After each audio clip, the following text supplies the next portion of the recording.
అయితే గడికోసారి ఈడు కేటీ రామారావు అంటా ఉంటాడు ఏమని, తీన్మార్ మల్లన్న యూట్యూబ్ పెట్టుకొని రాజకీయాలు చేస్తుండు.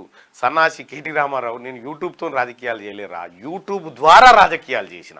మీకు తెలియంది ఏంటంటే మీరు యూట్యూబ్లతో రాజకీయాలు చేయాలనుకుంటారు, నేను యూట్యూబ్ అనే మాధ్యమాన్ని వాడుకొని రాజకీయాలు చేసిన. అది మీకు తెలుసుకునే లోపే ఎలక్షన్లు అయిపోయినాయి, ఎక్కడో అక్కడ లెంకల పడ్డాడు.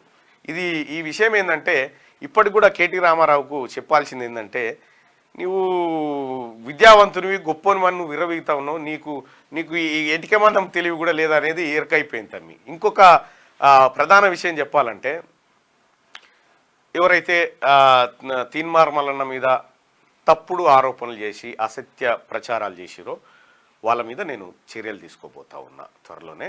ఆల్రెడీ కొంతమంది పైన కంప్లైంట్ ఇవ్వడం జరిగింది, ఇంకా కొంతమంది ఉన్నారు, వాళ్ళని కూడా వెరిఫై చేస్తూ ఉన్నాం. ఎందుకంటే ఆధారం అన్న చూయించు, లేదంటే విచారణ ఎదుర్కో, ఈ రెండిట్లో పక్కాగా ఉండబోతా ఉన్నాం.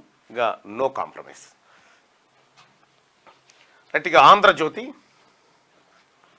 ఎన్ని ప్రయత్నాలు చేసిరా, వీళ్ళు చేసిన ప్రయత్నాలకు రాముడు ఆఖరికి తిట్టిండట.